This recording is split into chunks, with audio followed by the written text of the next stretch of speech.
Instalar câmeras de segurança nas salas de aula para monitorar os estudantes é correto?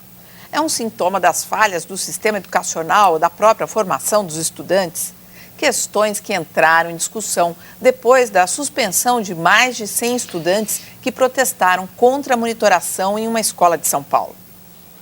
No Colégio Rio Branco, um dos mais tradicionais de São Paulo, a instalação de câmeras de segurança começou nas áreas comuns e depois nos laboratórios. Hoje são 112 para 1.500 alunos. A direção não autorizou imagens das salas de aula onde foram colocadas as câmeras que motivaram o protesto de alunos. 107 estudantes se recusaram a entrar na sala de aula.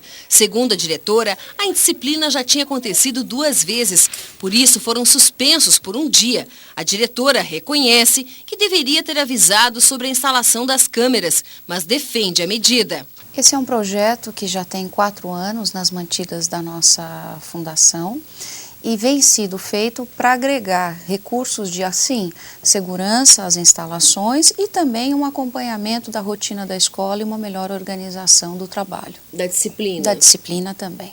Nós conversamos com vários especialistas e todos garantiram não há nenhuma ilegalidade na instalação de câmeras de segurança dentro das salas de aula. O uso dos equipamentos não fere nem a Constituição, nem o ECA, que tem como princípios básicos garantir a proteção integral e ainda assegurar a preservação dos melhores interesses de crianças e adolescentes. Por telefone, o presidente da Comissão de Ciência e Tecnologia da OAB São Paulo explica que a preocupação é outra. A câmera pode não representar uma ameaça, mas sim o que vai vir depois. Quem é que vai guardar essas imagens, como elas serão guardadas, quem será o responsável amanhã ou depois por uma eventual edição dessas imagens e a disponibilização delas no mercado. O professor de Direito da Criança da USP lembra que muitos pais simplesmente deixam a escola como a única responsável pela educação dos filhos. Isso torna a relação professor-aluno um pouco delicada, porque ele não tem a mesma autoridade que o pai. Na semana passada, em Santos, litoral de São Paulo, um aluno descontente com a nota de uma prova tomou o diário de classe de uma professora, que depois foi agredida. Tudo foi registrado por uma câmera de um telefone celular de um outro aluno. O estudante foi expulso da escola. A professora está de licença médica. Um exemplo que, para a presidente da Associação Brasileira de Psicopedagogia, justifica o uso das câmeras. Eu acho que a escola, nesse sentido, está certa. Se ela entra, né, nessa questão dos alunos colocarem as regras, quer dizer, amanhã, como é que vai ser? Vão se inverter os papéis? Acho que nós estamos tendo inversões de papéis, e isso é muito sério. A primeira coisa que assim, eu gostaria de saber de vocês, e que eu acho que essa situação indica, é que os alunos estão precisando ser vigiados igual prisioneiros, que podem pular o muro, podem atacar o outro. É isso que indica, não é? Sim, mas então, que alunos são esses que precisam ser tão vigiados? Veja, eu acho 2 coisas a respeito dessa questão. Primeiro, eu acho que a decisão é completamente demente, né? Essa transformação da escola numa espécie de grande panóptico. Panóptico é um sistema onde tudo é visto, onde tudo é visível, onde tudo pode ser averiguado, tudo é disciplinado, certo? É um sistema completamente antipedagógico, certo? Quer dizer, se uma das questões fundamentais do processo escolar, no que diz respeito à sua formação, é fazer com que você consiga desenvolver nas nossas crianças, nos nossos adolescentes, um senso de responsabilidade, certo? Esse tipo de procedimento é completamente contrário a isso. Certo? É contrário porque, em última instância, quer dizer, você está falando o quê? O que você está falando? É como se a escola estivesse falando, bem, vocês são delinquentes em potenciais. Certo? Então. Exato. Então, vocês podem, a todo momento, fazer atitudes que são completamente inaceitáveis, que vocês vão ser tratados como se trata alguém dentro de uma prisão. Vocês vão estar completamente vigiados, vocês vão estar completamente visíveis, nós vamos ver vocês desde o momento da entrada até o momento da saída. Ou seja, do ponto de vista pedagógico, é simplesmente uma catástrofe. A gente não confia em vocês, Sim, vocês não são capazes de aderir novos valores ou aprender alguma coisa. Eu acho que uma das questões fundamentais do processo pedagógico é que você tem que apostar na criança, tem que apostar no adolescente. diferente. Você tem que falar, não, nós acreditamos em você, certo? Você tem que colocar ele diante de uma possibilidade de imputabilidade e responsabilização, certo? Você tem que implicá-lo dentro do processo. Eu conversei com uma mãe dessa escola, que ela nem vou falar aqui o nome, porque ela não, né, foi uma coisa informal, ela disse assim, eu sou a favor, porque o que eles podem estar querendo esconder que uma câmera não pode estar lá? Olha, mas se for isso, então por que não tem câmera na tua casa? Certo? O que você quer esconder na tua casa? Você está fazendo uma coisa errada? Então por que não tem uma câmera do Estado na tua casa, no teu trabalho, em tudo quanto é lugar? Quer dizer, veja, esse tipo de colocação é completamente absurda. Certo? As pessoas simplesmente não querem ser vigiadas a todo momento. Elas têm todo o direito disso. Elas têm todo o direito de não ter um olho assim por trás delas a todo momento. Certo? Deus sabe, como o próprio advogado colocou, Deus sabe para onde vão essas imagens, quem vai tomar conta disso. Certo? Em última instância, existe uma coisa que não é só uma questão de intimidade, mas é uma questão de, bem, eu não quero ser vigiado. Né? E a criança ela tem todo o direito não só de insistir nesse ponto, mas eu insistiria só no aspecto. Quer dizer, do ponto de vista pedagógico, veja, uma escola, só uma coisa, que coloca 107 pessoas suspensas porque elas se manifestaram contra alguma coisa que elas percebem como completamente invasiva, está longe de ser uma escola que possa servir de exemplo para qualquer coisa. É interessante porque essa escola, agora nem me lembro o nome, mas não veio o caso, assinou o seu atestado de incompetência e de falência institucional, né? E na medida em que ela se apoia no fato de que não há nada no código, né, na lei adolescente e da criança, não há nada no ECA, né, no Estatuto do Adolescente e da Criança, que proíba, bom, a vida das pessoas, a nossa vida em sociedade, a nossa vida dentro do Estado, não depende só da norma legal. Ela depende da norma ética também. Existe a norma legal, existe a norma ética. O que eu devo, bom, e o que eu não posso, não deveria fazer. Primeiro, a escola não pode fazer, não deveria fazer isso, sem autorização dos pais. Porque já que a criança é menor e é representada pelos pais, tem que chamar os pais e dizer, olha, a escola, diante de uma série de dificuldades no que diz respeito a administrar, educar e cuidar dessas crianças, não está dando conta, e uma estratégia que a gente gostaria de usar são as câmaras. Os pais deveriam autorizar ou não. E se os pais não autorizam, as câmaras não podem ser colocadas. E sob a perspectiva legal, o que vige a vida das crianças e dos adolescentes, o que regulamenta a vida dessas criaturas, não é apenas o Código da Criança e do Adolescente, é também uma série de outros instrumentos, e sobretudo a Constituição Federal, que manda a gente respeitar a dignidade das pessoas. Dignidade, a intimidade, a integridade, isso é constitucional. Então, essa escola está completamente ao arrepio da lei, da ética e da moral, né? Bom, tem aqui um comentário no Twitter que fala, se os pais assumissem 1 minuto da responsabilidade sobre os atos dos filhos, ao invés de processarem professores, não precisariam chegar a isso. Sim, eu entendo o que essa pessoa coloca, mas eu também queria lembrar o seguinte, a gente vai paulatinamente vivendo uma espécie de cultura paranoica, que assim, como se a todo momento alguma pessoa pudesse violar você, violar o seu direito, violar você. Ou seja, então, nós, por exemplo, dentro da escola, vai se desenvolvendo um certo tipo de sensibilidade bastante exacerbada, que é como se a qualquer momento o seu filho pudesse ser, de uma certa maneira, vítima de bullying. Você tem um processo de vitimização absoluta, sendo que, olha, francamente, todo mundo que passou por escola sabe muito bem as relações entre crianças são relações difíceis, duras e violentas. Mas uma das questões fundamentais no processo pedagógico é que a criança saiba lidar com isso, certo? Que ela não fique numa posição a todo momento de que ela é uma vítima em potencial, mas que ela desenvolva algum tipo de relação, certo? E que ela saiba, entre outras coisas, que ela pode contar com certas autoridades no interior da escola, que as autoridades no interior das escolas vão intervir. Veja, sempre foi possível resolver esses problemas sem necessidade desse tipo de atitude paranoica, assim. Do tipo, e agora vamos colocar câmera em tudo quanto é lugar. Né? Há vagas para profissionais de nível técnico. Um diploma na área pode garantir emprego e melhores salários para jovens ainda sem experiência no mercado de trabalho. Aos 28 anos, Edivaldo decidiu buscar novas oportunidades. Ele escolheu se matricular em um curso técnico de eletrônica. Eu era ajudante na empresa, só que trabalhava operando máquina. Aí o salário não veio, eu fui atrás de um curso para depois buscar uma empresa melhor que pagasse mais. Um profissional de nível técnico em início de carreira recebe em média de 2 a 3 salários mínimos. Com 20 anos de experiência, este professor revela que o perfil de quem procura um curso técnico mudou. Antigamente, os cursos eram uma clientela mais elitizada, né? Agora não, agora você percebe que são pessoas mais simples, estão procurando, estão querendo se enquadrar no mercado de novo. Você lê os anúncios, aí eles dizem, eu quero uma pessoa com tal formação ou com X experiência. Para um jovem de 17, 18 anos, é difícil ele ter muita experiência e logo, o grande diferencial é ele ter formação. Isso ele pode ter, fazendo um curso técnico. Quase 15% dos brasileiros com idade entre 16 e 24 anos estão desempregados. Um dos motivos é a falta de qualificação. Segundo uma pesquisa da Fundação Getúlio Vargas, um jovem com ensino médio pode ter o salário 15% maior se concluir também um curso técnico. Além disso, fica mais rápido entrar no mercado de trabalho. Eu acho que se eu não tivesse o curso técnico, eu até poderia conseguir um trabalho, mas não um trabalho bom. O coordenador do ensino médio e cursos técnicos do Centro Paula Souza, em São Paulo, diz que profissões de nível técnico voltadas para os setores de química, edificações, açúcar e álcool estão em alta.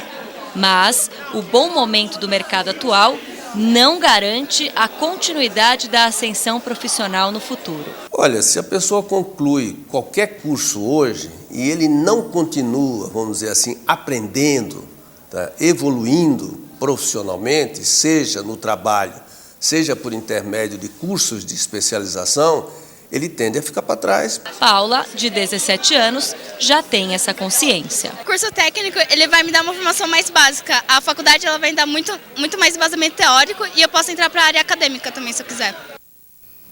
Decisão da Justiça obriga o Estado de São Paulo a aceitar matrícula de crianças que completarem a idade mínima para as séries escolares em qualquer data do ano letivo. Ou seja, pelas regras atuais, a criança que vai entrar no ensino básico, por exemplo, tem que completar 6 anos até fevereiro. Se passar disso, ela poderá ser matriculada no ano seguinte. É o chamado corte etário que a Promotoria da Infância e Juventude de Atibaia conseguiu derrubar através da Justiça. Em nota, a Prefeitura de Atibaia e a Secretaria de Educação do Estado de São Paulo disseram que não foram comunicadas oficialmente da liminar judicial. Hoje foi mais um dia de provocações e acusações na Assembleia Geral da ONU. Em Nova York, o presidente da Autoridade Palestina atacou Israel, enquanto o premier israelense mirou no Irã. Netanyahu mostrou o desenho de uma bomba e pediu ação mundial na questão nuclear. No palanque da ONU, Benjamin Netanyahu foi direto ao ponto. O premier mostrou que o Irã está próximo de construir uma bomba atômica. Afirmou que até o próximo verão, Teherã alcançará o objetivo e indicou o limite de uma ação militar para destruir o arsenal persa. There's only one way to peacefully prevent Iran from getting atomic bombs. Só há um jeito de garantir a paz, evitando que o Irã alcance a bomba atômica. E esse jeito é mandando um claro recado de linha vermelha ao programa nuclear persa. Por fim, afirmou que limites não criam guerra, limites evitam guerras. Mais cedo, quem discursou na Assembleia Geral da ONU foi o presidente da Autoridade Palestina. Mahmoud Abbas fez duras críticas a Israel e às políticas de assentamentos. Acusou os colonos judeus de usarem violência contra o povo palestino. Insistiu na resolução de 2 estados e disse que o processo de paz está emperrado por causa de Benjamin Netanyahu, que incita conflitos religiosos e limpeza étnica. Diante dos representantes das 192 nações, Abbas pediu à ONU o status de Estado não membro, igual ao Vaticano. É menos do que pediu no ano passado, quando solicitou o reconhecimento de um Estado pleno. Agora, Abbas defende uma mudança mais simples, mas que permitiria a participação palestina nos debates da Assembleia Geral. Ele foi muito aplaudido ao afirmar que seria a última oportunidade do mundo reconhecer o Estado palestino antes que seja tarde demais. Foi muito comovente quando ele falou, deem uma chance à paz antes que seja tarde É um ótimo demais. Interlocutor, né? Assim, o momento é difícil, mas Abbas é um ótimo interlocutor para falar em nome da Palestina. Agora, com relação ao Netanyahu e a questão do Irã ali, é possível imaginar que esse programa nuclear do Irã pode ser controlado pela comunidade internacional? Então, eu queria dizer duas coisas. Primeiro, sobre essa questão do Netanyahu. Bem, primeiro o desenho da bomba parecia a bomba do Papaléguas. Né? Ele teve que recorrer a desenhinho para mostrar o quanto grave é a situação. Alguém precisava atualizar a bomba lá. Mas eu acho o seguinte, se o Netanyahu está preocupado com a questão do arsenal iraniano, eu tenho uma sugestão. Acho que ele poderia fazer um gesto, que acho que é um gesto bastante significativo, que mostraria de fato que existe uma simetria nessas relações. Quer dizer, que o governo dele, abrisse para as Nações Unidas e para o órgão responsável pela inspeção nuclear, o seu arsenal nuclear e as suas usinas nucleares, certo? Porque é um dos pouquíssimos países que nunca abriram, certo, o seu arsenal nuclear para a expensão. Então, acho que seria uma boa maneira, certo, de mostrar, entre outras coisas, que o Irã também deve fazer o mesmo. Certo? Agora, ele diz que esses dados, pelo que eu li hoje nas agências e tal, esses dados são dados que não são de agências de inteligência que levantaram e tal, que estão lá nos relatórios da ONU. Sim. E essas informações de quanto que ele pôs ali no desenho. Sim, Associação de Energia Atômica. Exatamente. E que, ele, segundo ele, sanções econômicas não são suficientes mais para segurar o Irã. Mas eu acho que essa seria uma boa maneira dele conseguir mostrar que, de fato, as relações podem ser simétricas daqui para frente. E outra coisa, sobre a questão do Estado, sobre o pedido do Abbas, eu só queria lembrar o seguinte. No ano passado, ele pediu o reconhecimento como um Estado pleno. E, por isso, esse reconhecimento ele passava pelo Conselho de Segurança da ONU. O Conselho barrou, né? Principalmente por causa da intervenção dos Estados Unidos. Né? Então, o que ele está pedindo agora é uma espécie de estado associado do mesmo nível do Vaticano. Isso não precisa passar pelo Conselho de Segurança, né? E ele precisa passar pelo Conselho da ONU, onde ele sabe que ele tem maioria. Qual é a grande importância desse pedido? É que, dessa maneira, reconhecido enquanto Estado, quer dizer, a Palestina ela pode acionar tribunais internacionais caso ela perceba que exista algum tipo de crime, né? Ou seja, que pode entrar na jurisdição de crime contra a humanidade, da qual ela está sendo vítima. Então, nesse sentido, eu acho que é um avanço diplomático importante, que retire, então, o conflito desses conflitos do ponto de vista bélico e coloca eles do ponto de vista, como conflitos que podem ser mediados pelo direito internacional. Segundo ele, ali naquela região da Cisjordânia, né, onde tem os acampamentos, foram cerca de 500 ataques aos palestinos esse ano. Maristela quer comentar esse assunto? Está tão quietinha? Não, eu estou ouvindo, né?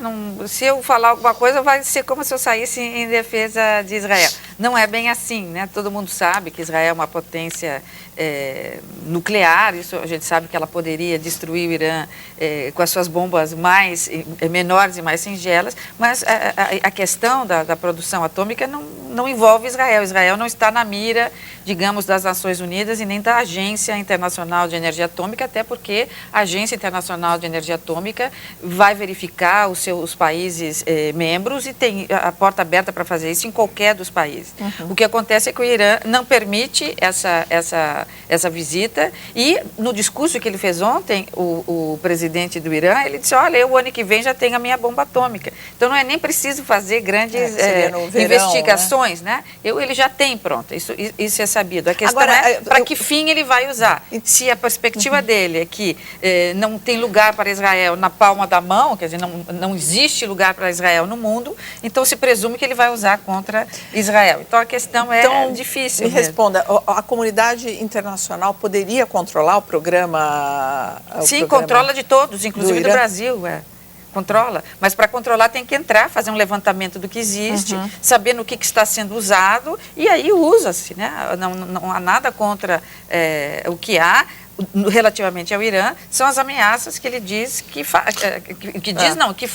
Né? Eu só levantei uma questão que me parece que é uma contradição bastante peculiar, que é um país que não permite inspeções nucleares, exigir que as inspeções nucleares Mas quem que disse que não permite isso? Não permite. Ele faz relatórios semestrais. Nunca houve. Todo mundo sabe, Sim, as agências da ONU sabem. Nunca houve uma agência da ONU que possa ter. Mas a ONU só tem uma agência. Não, exatamente, a Agência de Energia Atômica. Você nunca teve, por exemplo, você não tem sequer a ideia de qual arsenal. Mas não é necessário, porque ela revela o que ela tem. Ela diz para que ela tem. Mas esse é o argumento que o Irã também faz. Esse é o mesmo argumento. Não, mas o Irã deve permitir as visitas que ele não permite? Não, mas aí como que essas informações Israel não foi requisitada o Netanyahu levantou são dados da ONU? São dados que não da agência. Então, que significa que ele passa públicos. Você permite certas inspeções, não permite outras. É isso. Quando a agência quer entrar, imagina, se Israel não permitir que a agência entre, ela fica numa situação muito complicada. Sim, isso não existe. Mas não é isso que está acontecendo. Mas onde? Quando foi que aconteceu? Porque não, mas não se tem notícia. É um dos poucos países onde você não tem sequer ideia da quantidade de arsenal nuclear que eles têm. Isso que se sabe é público. Não. Você Tanto tem que você diz que é no Oriente Médio a maior potência nuclear do mundo. Ninguém tem. Você não tem isso. Você não tem esses dados. Como não tem? Não, exato. Bom, eu vou trazer na semana que vem, então. Bom, então, semana que vem, eu trago, por favor. Gente, só para arrematar esse assunto aqui com outro, estão perguntando aqui para vocês, Maristela e Safato, se vocês dariam aula naquela escola de Santos pelo salário que ganha a professora que apanhou. Não, com certeza não. Com certeza não. Ou seja, eu acho que ele levantou bem uma questão. Quer dizer, você tem um processo de degradação da condição de professor. Imagina, o professor ele é obrigado a suportar até esse tipo de situação, né? Que coisa, né? Que deveria nos fazer mais sensíveis a essa problemática, né? O professor tem muito de amor, né? Então é difícil dizer, você ganharia tanto, não tanto. É como o ator tem com o palco. Né? Você diz, você vai para o teatro, você não ganha nada, então você prefere para a televisão. Aí Paulo Atran dizia, não, mas eu gosto do teatro. Então o professor também, ele ganha pouco, mas ele gosta daquilo. Ele precisa, às vezes não tem opção, né? Tem que trabalhar nada melhor do que um amor bem recompensado. Sem dúvida. Isso. A seguir, a economia brasileira vai crescer menos de 2%, segundo o Banco Central. E mais, Brasil dispara em transplantes de órgãos e cresce também em número de doadores.